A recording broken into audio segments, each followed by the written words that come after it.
I don't know what happened, brother. I was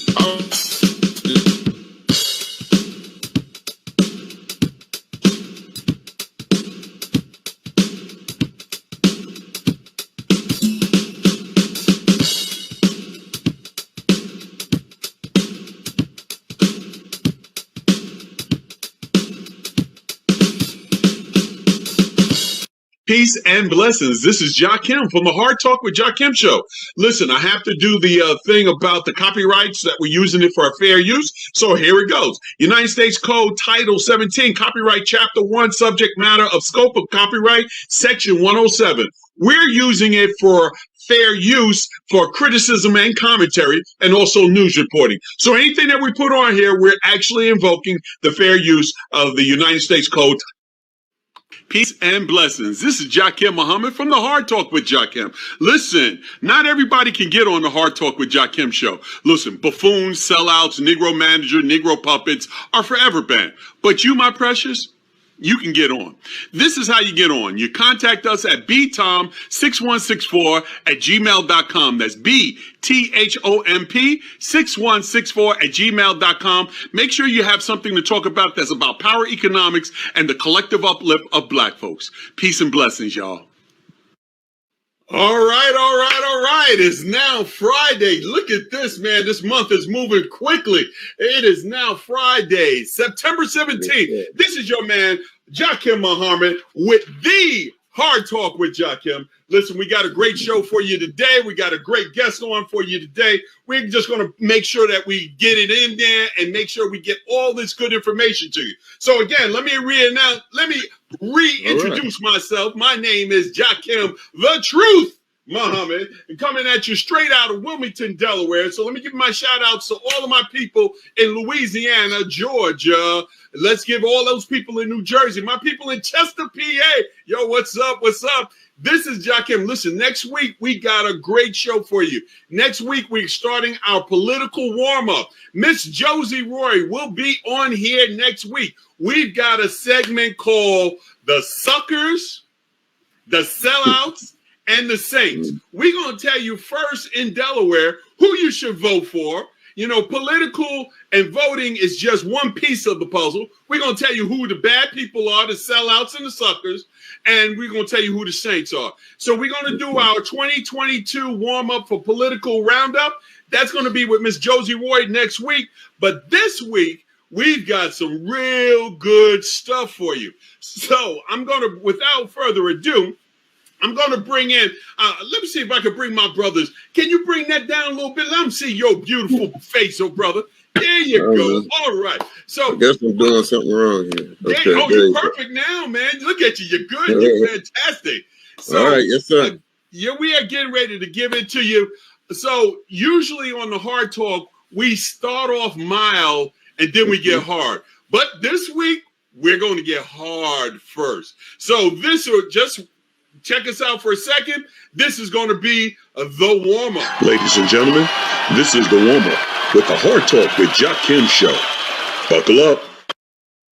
All right, so now that we've got the warm-up in, let me bring in my brother Salih. Brother Salih. Yes, sir, brother. How you doing? All peace and blessings to you. Assalamu alaikum. Wa alaikum salam, sir. How you doing? My brother, listen, we are going to get into some stuff about the opioid crisis. If you have family members or you have been affected, and I suspect everyone in America has been affected by the opioid crisis, whether you've been affected directly or you've been affected by your pharmaceuticals or high medical insurance. We've all been affected by this, and Brother Salih's going to bring us into something about when they start to get those monies in. So without further ado, my brother, my activist, my author brother, Brother Salih, bring it in. Bring us in, brother.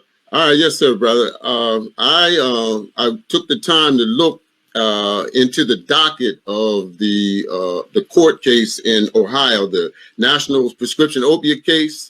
And when I looked in it, and I looked at all the parties and all the representation that had filed for to be admitted into the case, I found nobody actually representing the interests of people who actually suffer being overprescribed opiates. I've seen the attorneys representing the states. I've seen the attorneys representing counties and municipalities and townships and all other kinds of people, right? Medical associations, even people are piling on as friends of the court.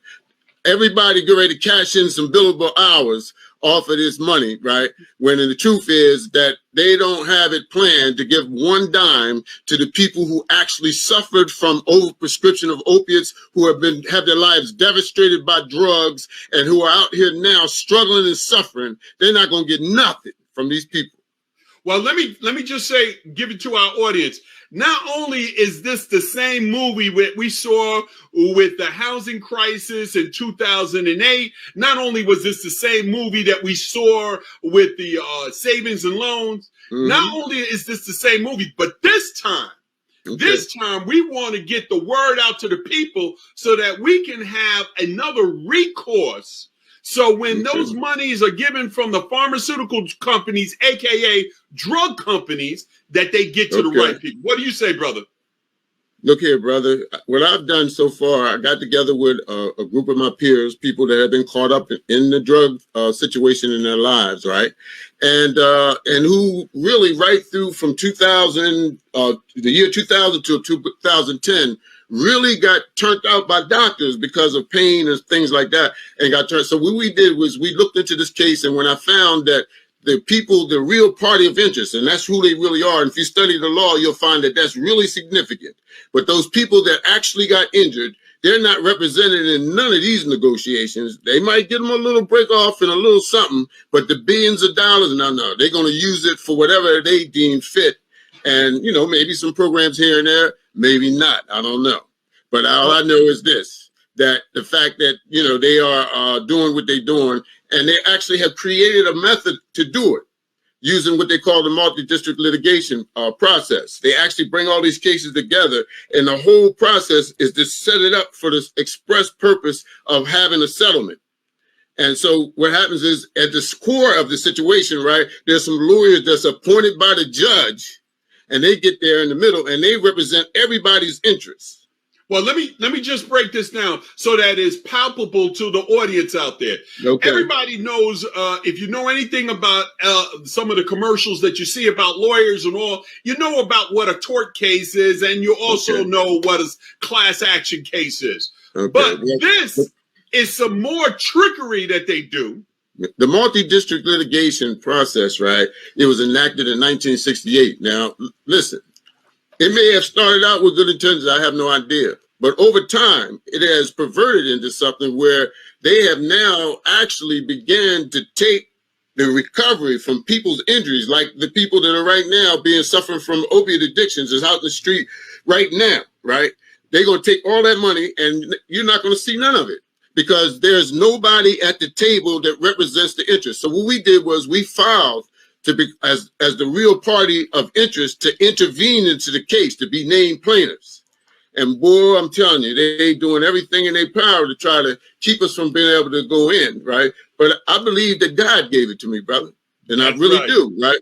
So, and I'm telling you, right, I'm looking at things, how they're developing. I was told today that a movie is coming out, and some people seen the trailer of it about this very situation. So this thing is going to blow up in the media, and it's going to blow up. This discussion is going to get bigger because more people are going to be brought into it just on the basis of the movie. And I believe that we're going to catch a win. And well, you know we have a chance. Now, let me just say this to you real fast. What we're trying to do is we have created something called the Zeptepi Institute. And what we're going to do is we asked them for $500 million. So that we could create a fund that will perpetually give $100 million every year inside of our community for programs for opiate addiction and other problems that's associated with the harm that's been done to the community by these drug manufacturers. You know what I'm saying? Every time you turn around, you look and you see them on some another medication that's killing people or destroying them in different ways because it's just about the money. I done had 2 or 3 back surgeries, right? They get you with that too. Anything that's jumping, it's about the money in America, and that's, I mean, they ain't got no problem telling you that. So hold on for a second. Let me just give the audience. So you have created this nonprofit organization that should be able to dispense the money in a equitable way to the people. Don't do like what they did with the 2008 crisis, that people never got money when they're when you ain't got to go back that far. You just go back to some stimulus money right now. There's a whole lot of people ain't got nothing.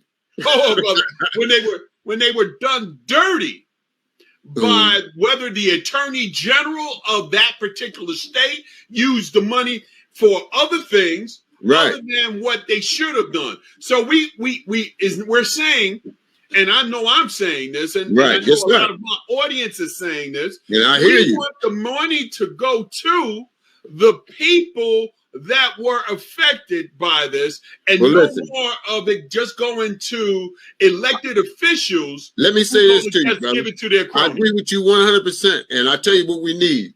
We need to reach out right now to anybody who's listening, and it's anybody who's an attorney who would like to get involved in this situation, and all those people that are out there suffering and have family members that suffered. You need to get behind us. We are actually trying to intervene into the case.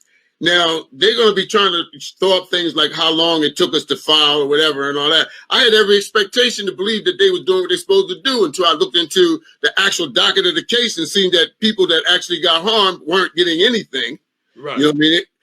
They call it, what they call it, they say I'm being, conclusory and speculative, right? Because I can't prove it by fact.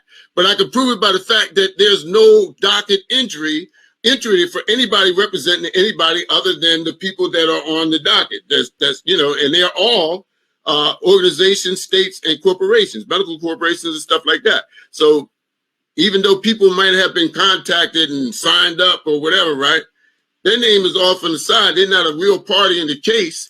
And when the thing gets settled, right, they have no control, no voice, no involvement, no kind of power whatsoever to determine whether anybody that they represent gets anything. So all we want to do is take our place at the table. So let me just give you there, and we'll get right back to that. But let me just understand. So this is the Hard Talk with Jakim, and if you want to get in contact with us, you can always get in contact with us at the Real Jakim. That's at the Real Jakim, whether it be Twitter or IG. You can DM me, and if you want to do the email, you can always get in contact with us at btom6164. That's btom, BTHOMP 6164 at gmail.com. So let me just go back to this.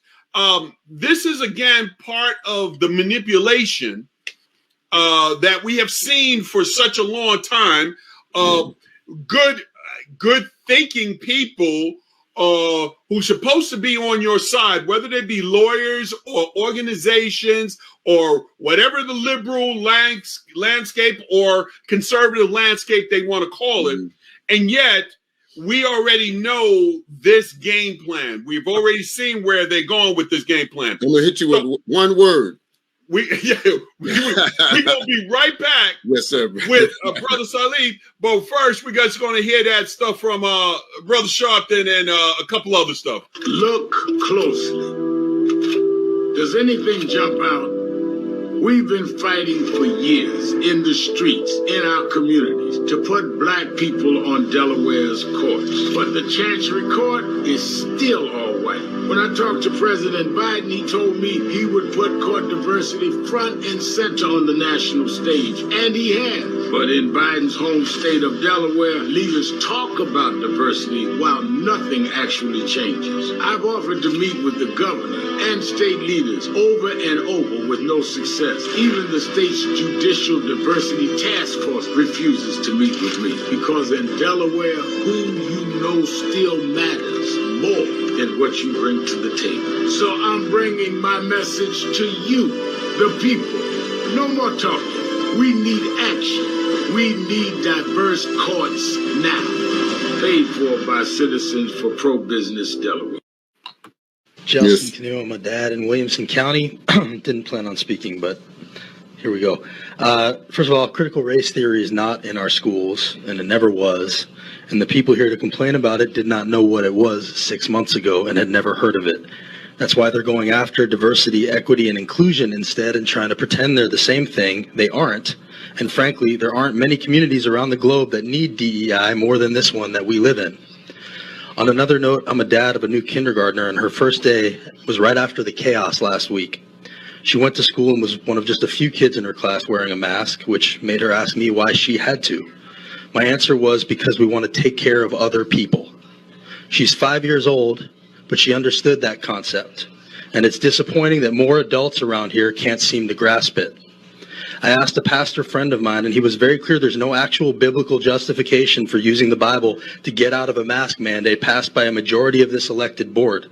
But thousands are doing it anyway, calling it a religious exemption, which is frankly just sad. Avoiding masks is not in the Bible, but taking care of others is. And now today we have Governor Lee's executive order to allow opt-outs, which is government overreach undercutting a local decision. If you only like democracy when it goes your way, you don't actually like democracy. Thank you.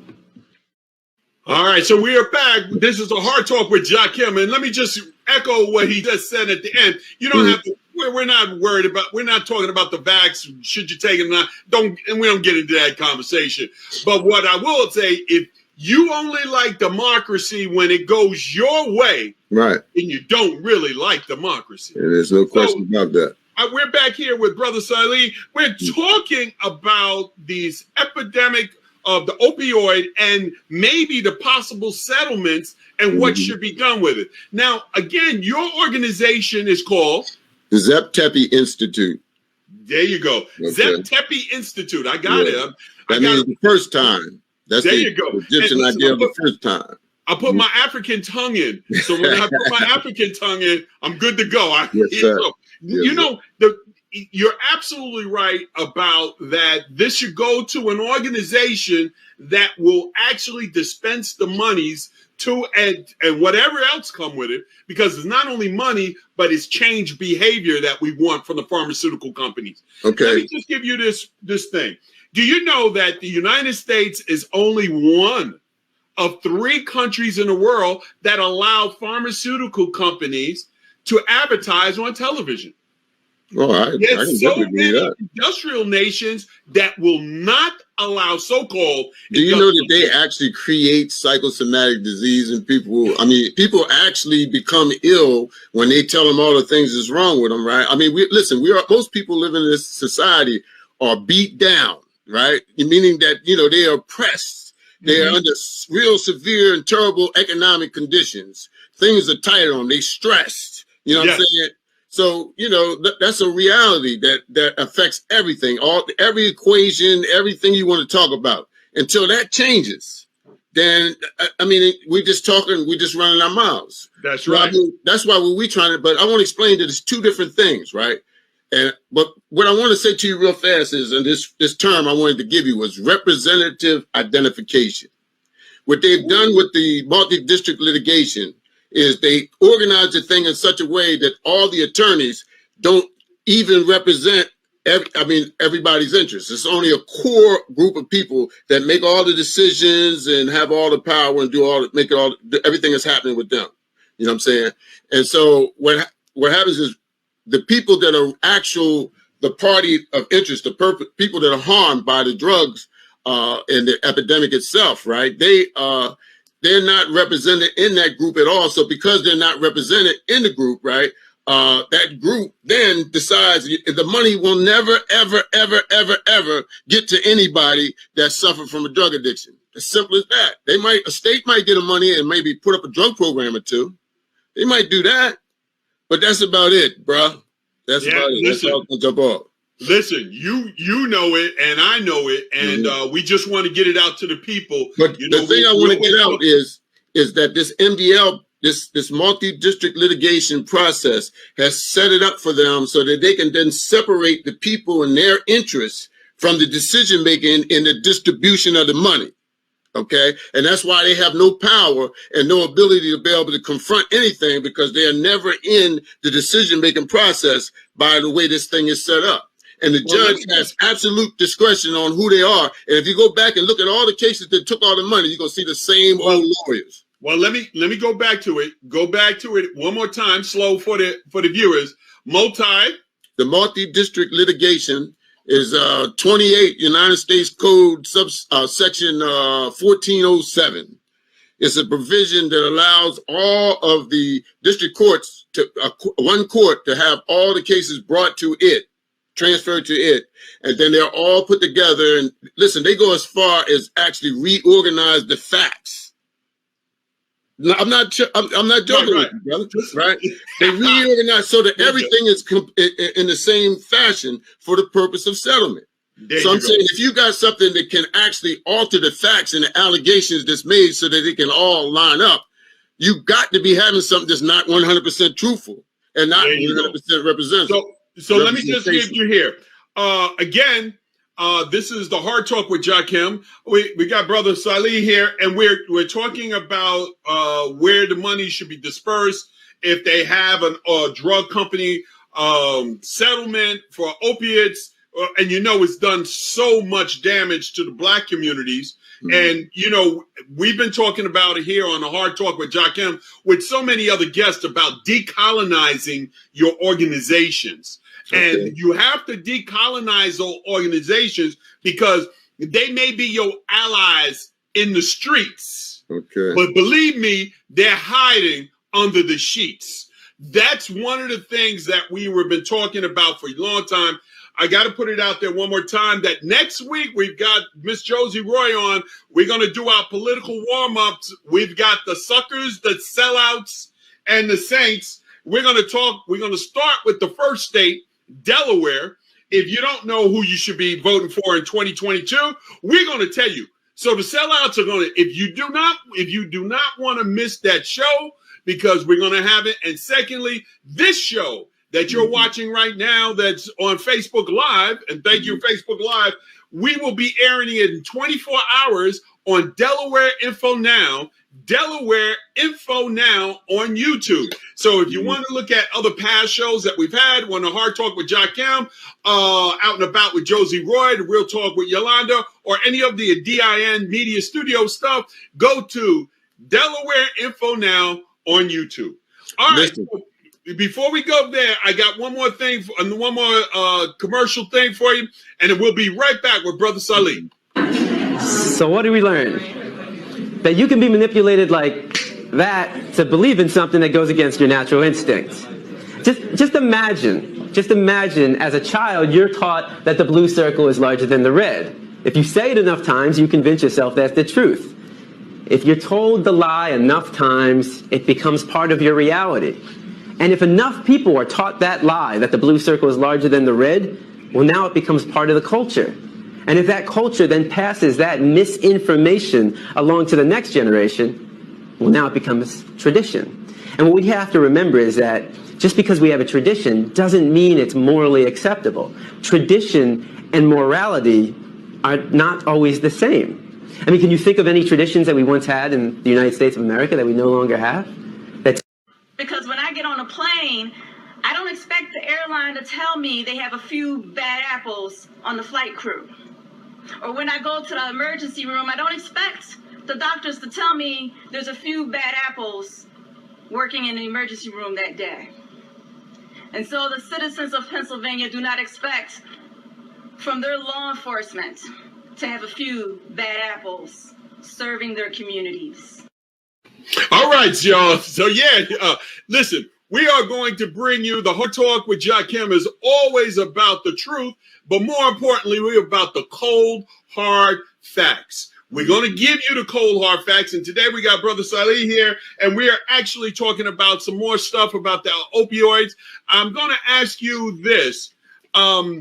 Since the opioid epidemic that happened in the United States. And you see, it's hard for me to say the opioid epidemic because I come from an era where crack was big business, where heroin was already there, with all of this stuff that was illegal stuff.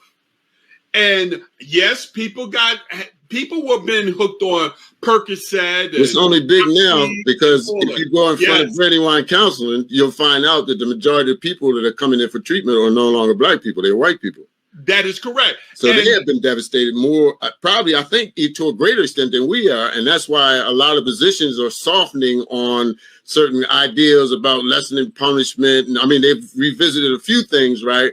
Trying to show a willingness to make a way for people that have messed up before, right? But it ain't really because of they feel anything different about the people that were there. It's their children now that are coming through, their cousins. Well, I used to think that. Mm-hmm. And then I started seeing, again, all of y'all watch television just like I started seeing the recovery centers of America. Right. And then I started seeing, so many people have it. So it's just another trickery. It's just another chicanery, again, so that they can make money off of that. It's chemical warfare. It's about not so much of, because remember, like I know, and I grew up in the time that you didn't go to recovery centers or those things unless you had money. Right. You still can't. Medical insurance didn't really cover any of that. I'm absolutely aware of that. So now we see that it's not only that the children are on it or Uncle Bobby got hurt on the job. You'd be surprised in $1 million houses across the country how many wives and husbands and children are turned out on opiates behind going to the hospital because they hit their knee or something. I'm saying, listen, once they cut that thing loose in somebody, right? I don't care who you are, you got a problem. Well, let me just say this. And I'm gonna take it from my brother. Yeah. My brother will be the first one to tell you. He said, yeah, I heard that the first time you have crack, once you do that crack, you get turned out. And my brother, who was always into trying things new, he tried that crack. And he said, you might have seen him for a couple of weeks. He said, no, let me finish. Okay. He said, that's a lie. He ain't never tried it again. He said, no. Don't let them tell you that. He says, if you want it, if you feeling that much pain, that's when you get hooked up. It's funny, man. When I was searching someone at Sue's Rendezvous, this was a big strip club in New York City. I was moonlighting, and I went down to Pat Friscom, and my back popped out, and that Percocet. And I had that Percocet. And my mom was talking about this morning. She was talking about back in the day when she was a little kid, right? How the people, because they didn't have no radio, no television, they didn't have nothing, right? So the way they enjoyed themselves, you had the fun house and you had the church, you know what I mean? And people went there because they had to have some good time in this hellhole that they lived in, the oppression and the conditions that exist in the country for Black people. Right. So let me finish. But that thing is open. So I got the Percocet, and I'm up in Mount Vernon, New York, and I don't think I told my audience this one before. So I'm in Mount Vernon, New York, and I tell the guy, yeah. So I go to the Mount Vernon Hospital. Doctor looked me up. He says, listen, I'm going to give you this Percocet right now, and then you go straight home. I didn't tell him that I lived in Brooklyn, and I had to travel about 35 miles to get from Mount Vernon, New York. And he was driving? At 4 o'clock in the morning. Oh, that was not good.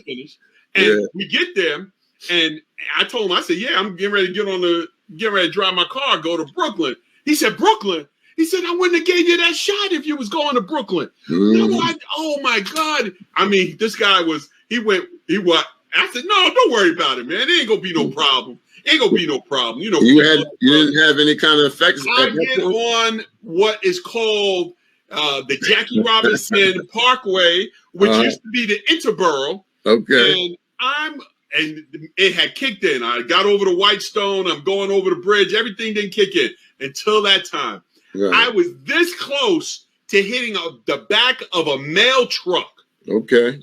And losing my life. That's right. And so I know the power of painkillers. That's right. And there ain't a painkiller out there that you can't get addicted to. I'm going to tell you. So if you're in the audience right now and you're watching me and you think that you can overcome that, I'm telling you right now, there ain't a painkiller out there, I don't care what they tell you, that you cannot get addicted to. That's absolutely right, brother. And addiction is very, very, very powerful and cunning and all that, because it's your self-destructive tendency. That's what that's what it cuts into. It actually hijacks the pleasure center of your brain. That's really what it does. We've heard the things about the dopamine and the correlations between all of them. You're absolutely right. But what might have the power to overcome that is called, it's the state of meditative trance. Oh, yeah. If you can learn to use diaphragmatic breathing and go into a state of trance, right, that you can contact other parts of yourself. And when you do, right, those parts have impact on the rest of you, right? Your metabolism, think about your metabolism, and everything that you are is a process, right? And it's operating according to your breath. There you go. Right. Well, I tell you, man, the audience, you're hearing some deep stuff right now. I'm just reminding you right now that you're watching the Hard Talk with Jakim. And listen, the Hard Talk with Jakim show is going to be right back. But I want to talk about something too, and then we're going to come back to it. I want to talk about the testimony that Sister Simone Biles did this week up in Capitol Hill. Be right back. Over the course of my gymnastics career, I have won 25 world championship medals and 7 Olympic medals for Team USA. That record means so much to me, and I am proud of my representation of this nation through gymnastics. To be clear, I blame Larry Nassar, and I also blame an entire system that enabled and perpetrated his abuse. USA Gymnastics and the United States Olympic and Paralympic Committee knew that I was abused by their official team doctor long before I was ever made aware of their knowledge. I sit before you today to raise my voice so that no little girl must endure what I, the athletes at this table, and the countless others who needlessly suffered under Nassar's guise of medical treatment, which we continue to endure today. We suffered and continue to suffer because no one at FBI, USAG, or the USOPC did what was necessary to protect us. And so, again, we're talking with Brother Salih. This is Jakim Muhammad from the Hard Talk with Jakim. Listen, that was Sister Simone Biles testifying this week over in Capitol Hill about how the FBI did not take their claims of Dr. Nassar seriously enough. So not only did she call out the FBI and her and other gymnasts, they also called out the United States Olympic Committee, the Paralympic Committee. And I'm going to say this because a lot of you may not know the story, and I want you to Google the story about Dr. Nassar because it's actually very good. If you were pissed off about Catholic Church and priests with that, this is even more horrific. Okay. Because this was a person in a trust. And of course, the young ladies have their legs up in stirrups. And this guy was doing some of the most grimiest, vile stuff. Yet, there were complaints. And Simone Biles says it in her testimony. Y'all knew about it before I knew about that I was being sexually. So y'all held it. This is what the system does all the time. What do you say about that, Brother Salih? I'm saying, listen, brother, white supremacy in its essence is about the white man. The white woman is nothing more than another higher level of property in the mind of white supremacy. I mean, if you go back and you look, people understand that. Yeah, I mean, it's the truth, right? I'm saying at one point, the society was set up where the woman, I mean, she just got her right to vote pretty close to the time that we did, for real. I mean, the truth is that she has been property and not even allowed to be in the workforce and kept her under economic bondage. So the property thing, Yet 40% of slave owners in the United States were women. I'm saying perhaps, right? It's not just a white supremacy part to the economic part of it, right? I'm saying owning slaves was economically the thing to do in itself, especially if you was a farmer or somebody who you had to use large crops of land. You know what I'm saying? And also, let's be honest, because we don't give nobody a pass. It was an economic thing and also a dehumanizing thing.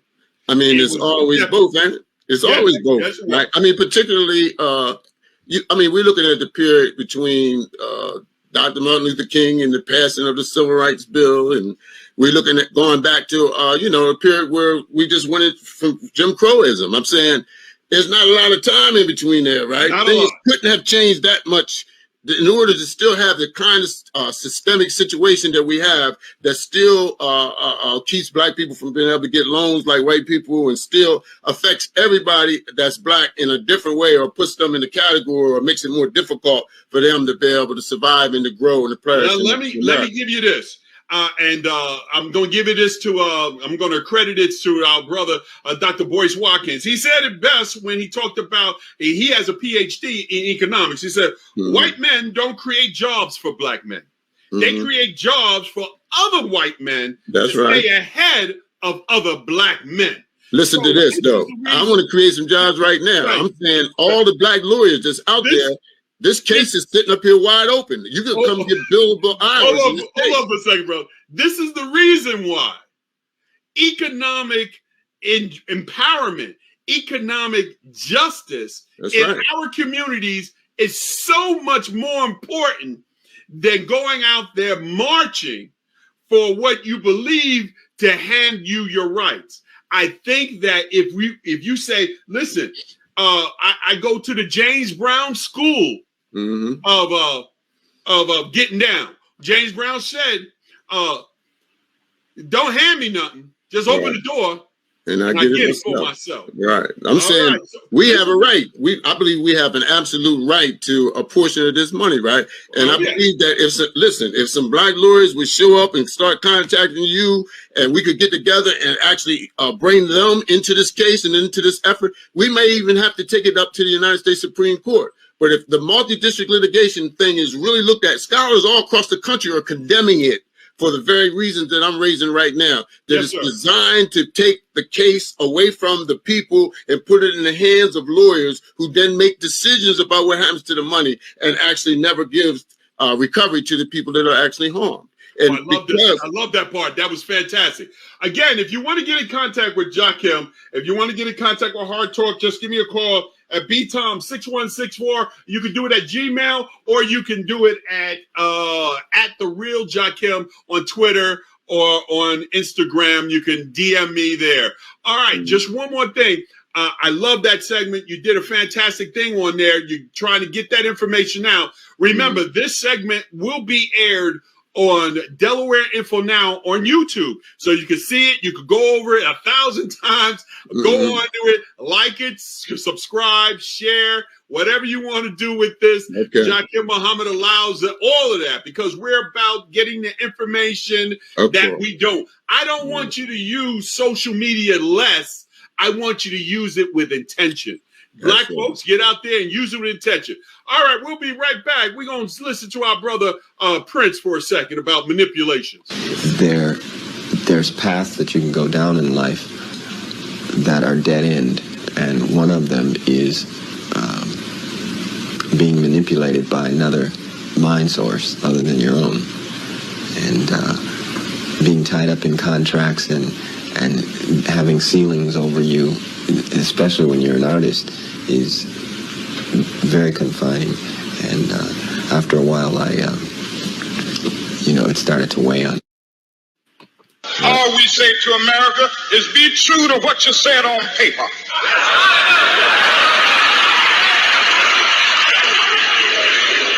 If I lived in China or even Russia or any totalitarian country, maybe I could understand some of these illegal injunctions. Maybe I could understand the denial of certain basic First Amendment privileges because they haven't committed themselves to that over that. But somewhere I read of the freedom of assembly. Somewhere I read of the freedom of speech. Somewhere I read of the freedom of press. Somewhere I read that the greatness of America is the right to protest far right. So again, all right, that was Brother Prince and definitely Brother Martin.